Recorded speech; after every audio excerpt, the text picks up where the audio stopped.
Assalamu Alaikum everyone, welcome back to another video. I hope you're having a wonderful day. So I can't believe we're already in July. So tomorrow is going to be the first day of July. I feel like the year's just started, but we're already in July, alhamdulillah. And what I would like to do today is share with you guys 5 companies that are undervalued at this point in time that you could potentially be looking at, in just doing a bit more research. And yeah, that's what I would like to share with you guys today, and is one of those things that we've been doing for quite some time. And we've every month we do this, and by the time we get to the end of that month, most of these companies are already trading slightly high. I'm not saying just go away and buy them now and just trade it in and out, but if you are a long-term investor, and right now looking at the stock market, it seems everything is expensive, but there are some opportunities out there, and we genuinely need to make most of those opportunities. So that's exactly what we're going to do, and I'm going to share with you guys 5 companies that are high quality businesses, in my opinion, that you could potentially be adding to your portfolios. Now, I've got a portfolio update coming up, inshallah. We'll talk about dividends and everything else, all the buys and sells for the month of June. And as you can see here, we're about £118,000 and overall. So yeah, I'm going to share with you guys inshallah in the next couple of days. If you have not already joined onto the Patreon account, please do so. One of the things that I have been doing the last few days, and I'm putting a lot more focus on this because I've got quite a few to go through, is basically this file here, where I've asked all of you to tell me what stocks that you own. So I'm just gonna show you first. So all the list of the stocks that you own on ETFs as well, what percentage, basically the number of shares, the percentage basically of your portfolio of that, whatever, and then just give me a quick comment about why you own these stocks and so on. And then just give me as much detail as possible from about yourself, because this is the ones that I've seen so far has been absolutely amazing. It's eye-opener. And like I said in the last video, some of you are in your early 20s and you've got some, mashallah, a really nice looking portfolio already. So alhamdulillah, it's really good basically that you've started already. And of course, I'm not going to share with anybody else. It's just me to give you my honest opinion. I will give you a feedback on every single stock that you own, and of course we'll take it from there, inshallah. But please make sure those companies are Sharia compliant, because there was 1 or 2 that were completely, like, for example, just be careful companies like banks, companies that sell alcohol and all of that sorts type of things. But yeah, it's been really amazing to see your portfolio. So if you can join us on the Patreon account, you get access to this file that I've just showed you here, and then of course I can give you a bit more feedback, and you can see all the buys and sales and everything else that I have been sharing with the community. And let's get started with this video. And the first company we're going to look at today is TSM.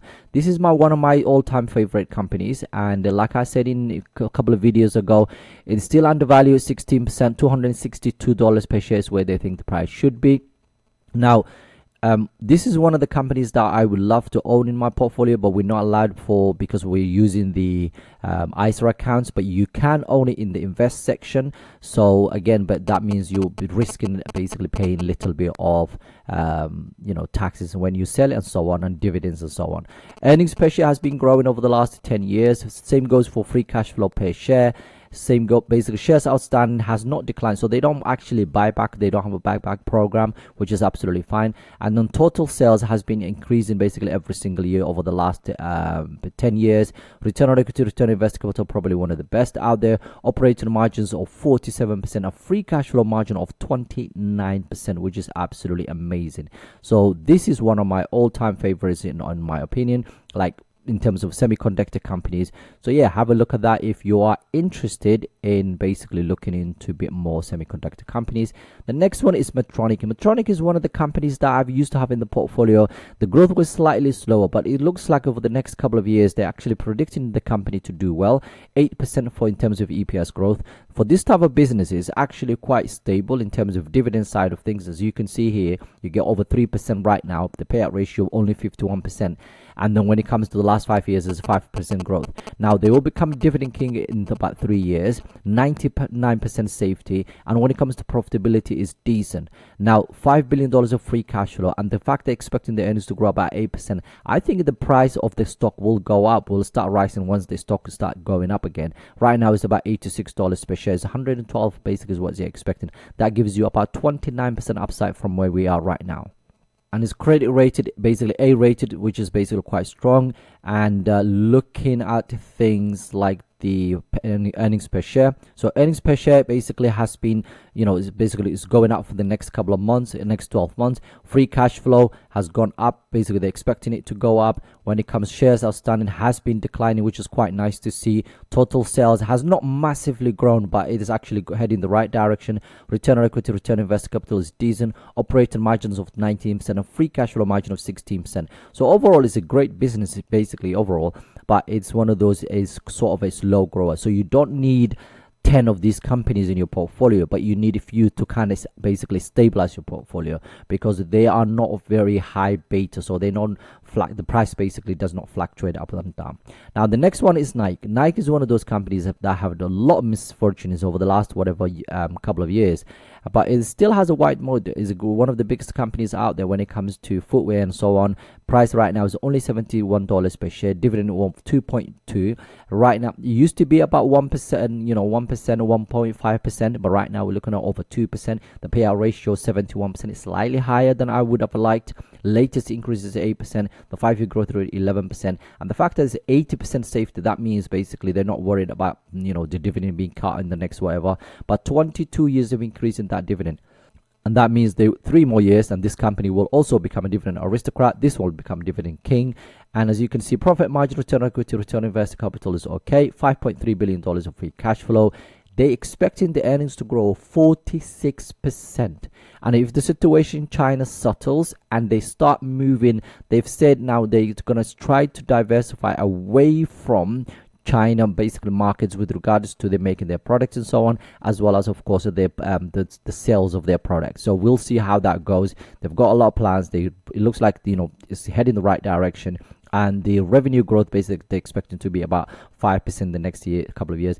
Next year, this is 2026, by the way. Okay, this is based on 2026, not 2025 to 20, because 2025 to basically we already done. So I'm not using that anymore. I'm using 2026 and earnings expectations. Now, Morningstar is saying it's 57% upside from where we are, $112 per share as well.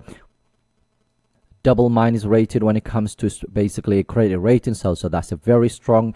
Now looking at the earnings per share and things like that, so earnings per share has actually declined a little bit over the last couple of years, which is not great. Since COVID, things have picked up, and then all of a sudden we have this massive drop, which will be interesting to see how they actually manage, and that the business is now going through that transition. Free cash flow has also slightly declined, which is per share, that is. And then when it comes to shares outstanding, it's actually heading the right direction, which is good. Overall sales have gone up over the last whatever years, but 2025 basically it's gone down. 2026 is looks like basically we're staying where we are, so it will be interesting to see. Return on equity, return on invested capital and things like that is absolutely fine. Operating margins 8%, free cash flow margin of 11%. So again, another really good company. By the way, if you haven't liked the video, please do so. It basically makes a huge difference, and of course it takes a lot of time and effort to put these videos together. And if you haven't joined us in the Patreon account, please do so as well. The next one that we're looking at today is ASML Holdings. This is one of the companies that I genuinely think the world needs. This company, these two companies, without these two companies, I think we will be in trouble, genuinely, because I genuinely like those two companies. One makes the basic equipment, and the other one uses that equipment to make all the chips in the world, right? So one of the biggest companies, if basically when it comes to basically they've got like a niche market, if you like. 318 billion market cap, white mode, $797 per share. And as you can see here, it's about 20% upside from where we are. $960 per share is where they think the price should be. In terms of dividend, is decent. In terms of the profit margin, return on equity, return on invested capital, you're not going to find many companies like this. Free cash flow, we're looking at closer to $11 billion. Now, using 2026 basically revenue expectation and EPS expectation, you can see 13% for the EPS and 8% for revenue, which is absolutely fine, and 20% upside from where we are. And look how beautiful that looks. In terms of earnings per share, it's been heading in the right direction. Free cash flow per share, it's been heading in the right direction, but they're expecting the free cash flow per share to drop a little bit in basically in the next 12 months. When it comes to shares outstanding, it's declining. When it comes to total sales, it's going the right direction. Return on equity, return on invested capital, things like that we've seen already. Operating margin of 34% and a free cash flow margin of 30%, which is really good. So that's the next one. Now, one more. and that is Salesforce, another great company that I still believe is undervalued. 19% basically upside from where we are. $325 per share is where they think the price should be. Right now it's 272. High quality business, wide moat, 256 billion market cap, so it's huge. It has started paying dividends. Profit margin, return on equity, return on invested capital is fine. So overall, really great companies. All of these companies, I've owned them at some point in my life. Right now, the ones that I would be definitely concentrating is these two. I really like these two here.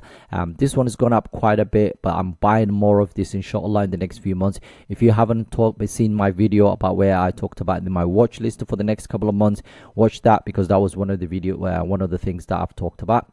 When it comes to credit rating, A plus, strong, and let's see where things are heading. So earnings per share, beautifully looking. Free cash flow per share, exactly the same. Shares outstanding, they have diluted the shares before, but they started buying back their own shares. So we'll see, because this company acquires other businesses, so sometimes they use that money to basically acquire other businesses. But it looks like from now on we will be seeing base shares outstanding declining, which is what we want to see. When it comes to total sales, or basically revenue side of things, it's been heading the right direction, and I hope that continues in the next few years. We've already seen return on equity, return on invested capital. Operating margins 21%, free cash flow margin of 33% as well, which is absolutely amazing. Now, overall, that's the 5 companies I wanted to share with you guys today. When it comes to Sharia compliant, as always, have a look at that. Just you can pause the video. This one is the only one that has a slightly interest-bearing debt, but the rest of them are absolutely fine. Nothing to worry about. But again, I promise you, these are high quality businesses that you should be looking at in the long run, inshallah. I do own the last two, ASML and Salesforce. I don't own the rest of them, but I would love to own Taiwan Semiconductor at some point. I'm considering buying it on the investor account rather than, of course, the ISA account. Anyway, I'm going to stop the video here. I hope you enjoyed this content. Like I said at the beginning, please share you share the videos with your family and friends and like the videos. But at the same time, if you can share your portfolio, that would be really good, and then I can give you some feedback, inshallah. What I'm trying to do is help the community as much as I can. Okay, and if you haven't joined us on the Patreon account, please do so. It will cost you £5 a month for basically to help the channel, as well as get something out of it, where all the buys, all the sales, even the family portfolio, in-depth basic stock analysis, which is what I'm doing right now for one stock that I've actually I haven't spoken about for quite some time. Anyway, I'm going to stop the video here. Have a wonderful day. Assalamu Alaikum.